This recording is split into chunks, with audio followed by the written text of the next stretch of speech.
میرا دل بدل دے، میرا غفلت میں ڈوبا دل بدل دے۔ السلام علیکم ورحمۃ اللہ وبرکاتہ۔ سورہ کافرون، اس کی آیت نمبر 1 واو مدہ مد متصل، آیت نمبر 2 مد منفصل واو مدہ، آیت نمبر 3 مد منفصل اخفا واو مدہ اور دال کے حرف پر قلقلہ، آیت نمبر 4 اخفا غنہ واجبہ،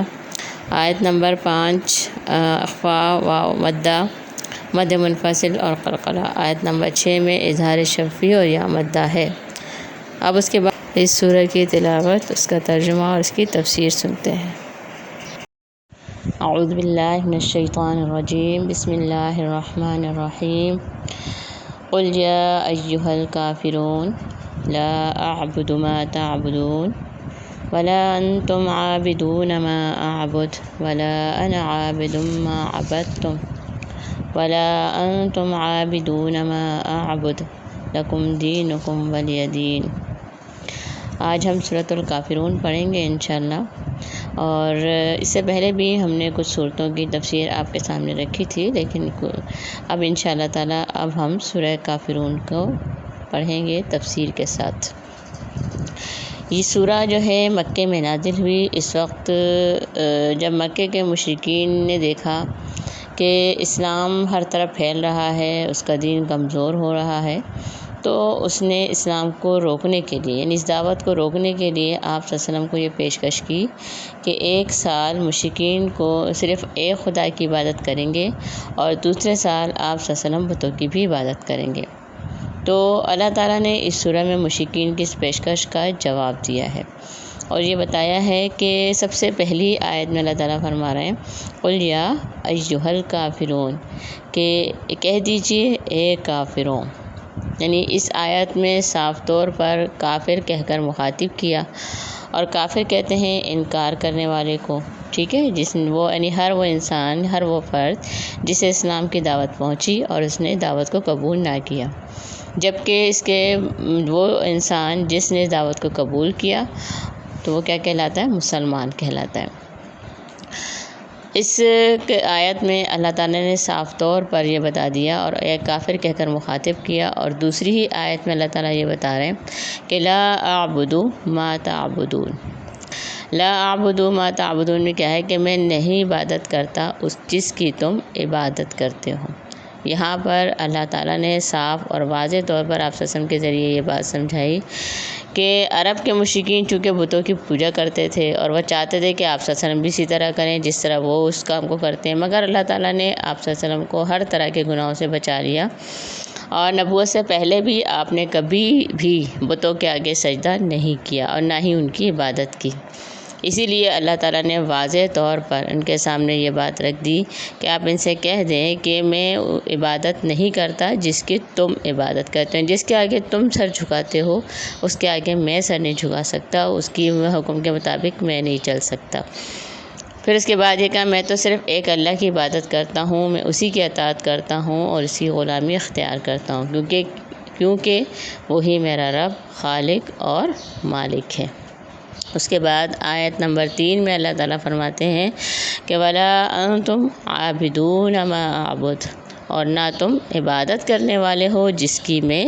عبادت کرتا ہوں۔ یعنی یہ جو ٹوک صورت ہے جس میں بالکل وہ ساری گنجائش اللہ تعالیٰ ختم کر رہے ہیں کہ ذرا سا بھی وہ یہ سوچیں کہ نہیں تھوڑا بہت سمجھوتا کر کے ہم اس چیز کو آگے بڑھا سکتے ہیں یا اس کام کو روک سکتے ہیں، تو اس لیے واضح طور پر اللہ تعالیٰ نے اس میں بتا دیا کہ ایسا ممکن نہیں۔ اس کے بعد پھر آگے ہی اللہ تعالیٰ نے اس آیت نمبر 3 اور آیت نمبر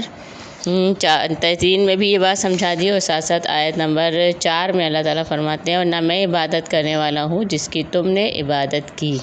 یعنی دونوں طرف سے بات برابر کی ہی کہا گیا کہ چونکہ مشرکین جو ہے وہ بتوں کی عبادت کو ہی اصل عبادت سمجھتے تھے اور یہی سوچتے تھے کہ ہم اللہ کے قریب ہیں، اس عبادت کے ذریعے ہی ہم اللہ کے قریب ہو سکتے ہیں اور یہی اصل عبادت ہے، اور ان کے غلط عقیدے کی وجہ سے یہ بتایا گیا کہ دراصل تم اللہ تعالیٰ کی عبادت نہیں کرتے بلکہ اللہ کے ساتھ شرک کر رہے ہو، یعنی یہ بات انہیں سمجھائی جا رہی تھی کہ کسی اور کے آگے جھکنا، اپنے آپ کو جھکانا، یہ کیا ہے؟ شرک ہے۔ ٹھیک ہے، تو اس لیے یہاں کہا گیا کہ شرک تو بہت بڑا ظلم ہے، اور ظاہر ہے اللہ تعالیٰ اس ظلم کو، شرک جو ہے اس کو اللہ تعالیٰ ناپسند کرتے ہیں، اور فرمایا اللہ ظلم کرنے والوں کو پسند نہیں کرتا۔ اسی لیے بتایا گیا آگے، پھر یہ بتایا گیا کہ ہمیں صرف اللہ کی عبادت کرنی چاہیے اور اسی سے مانگنا چاہیے۔ اس کے ساتھ ہی پھر آگے کی ہی آیت میں اللہ تعالیٰ یہ بات بتا رہا ہے کہ وَلَا أَنْتُمْ عَابِدُونَ مَا أَعْبُدُ، اور یہاں پر تاکیداً دوبارہ اسی بات کو دہرایا گیا کہ ایک دفعہ پھر یہ بات رکھی گئی کہ شرک کرنے والوں کو بتایا گیا کہ نہ میں شرک کرتا ہوں اور نہ آئندہ کروں گا، یعنی کسی قسم کی گنجائش نہیں ہے، کیونکہ اللہ تعالیٰ شرک کو پسند نہیں کرتے، اور اللہ تعالیٰ اکیلا ہے، اس کی ذات اور صفات میں کوئی شریک نہیں۔ اور ظاہر ہے جس کی عبادت یہ کفار کرتے تھے، اور ان کو واضح طور پہ یہ بتا دے کہ جس کی تم عبادت کرتے ہو یا جن بدعوں کے آگے تم جھکتے ہو، ان کے پاس کوئی اختیار نہیں، یعنی نہ وہ بول سکتے ہیں نہ تمہاری مدد کر سکتے ہیں، لہٰذا تمہیں بھی یہی کام کرنا چاہیے کہ صرف ایک اللہ کی عبادت کرو۔ آخر میں اللہ تعالیٰ نے دو ٹوک انداز میں یہ بات سمجھا دی کہ اللہ تعالیٰ کے نزدیک سچا دین اسلام ہے، اور اس دین کو ماننے والے جو ہیں وہ کیا کرتے ہیں، وہ کیا کہلاتے ہیں؟ مسلمان کہلاتے ہیں، اور مسلمان اللہ کی عبادت کے ساتھ اللہ کی عبادت کرتے ہیں اور اس کے ساتھ کسی کو شریک نہیں کرتے۔ اس کے ساتھ ہی پھر آخر میں اللہ تعالیٰ نے یہ بات واضح طور پر ان کے سامنے سمجھا دی کہ اپنی یہ مسلمانوں کے مقابلے میں ایک گروہ ہے اور یہ شرک میں مبتلا ہے، اپنی تمام حاجات جھوٹے معبودوں کے سامنے رکھتے ہیں، اس لیے یہ کیونکہ ظاہر ہے کہ جب انہوں نے اختیار دے دیا اسی سے وہ تمام توقعات رکھتے ہیں، تو اس کے لیے واضح طور پر یہ جملہ پھر بتا دیا اور آپ صلی اللہ علیہ وسلم کے ذریعے یہ کہلوایا اور بتایا کہ آپ صلی اللہ علیہ وسلم یہ کہیں کہ اے کافروں، اگر تم اپنے کفر کو نہیں چھوڑتے تو پھر تمہارا دین تمہارے لیے اور میرا دین میرے لیے۔ تو اس بات کو ہمیں اس اچھی طرح سمجھنا ہے کہ اس پوری سورہ میں اللہ تعالیٰ نے کفار کو دو ٹوک انداز سے مخاطب کیا اور اس بات کو واضح کر دیا کہ کسی اور کو شریک کرنا اللہ کی ذات اور صفات میں سب سے بڑا شرک ہے، اور شرک جو ہے وہ اللہ تعالیٰ کو ناپسند ہے۔ لہٰذا ہمیں بھی ان تمام چیزوں پہ غور کرنا ہوگا کہ ہم اپنی موجودہ زندگی میں کس کس کے آگے جھکتے ہیں، کس کی محبت کی وجہ سے ہم ایسے کام کر جاتے ہیں جو کہ اللہ تعالیٰ کو ناپسند ہے۔ ٹھیک ہے، اس لیے ہمیں اپنا جائزہ لینا ہے، ہمیں اس بات پہ غور کرنا ہے اور ہمیں اس پر عمل کرنا ہے۔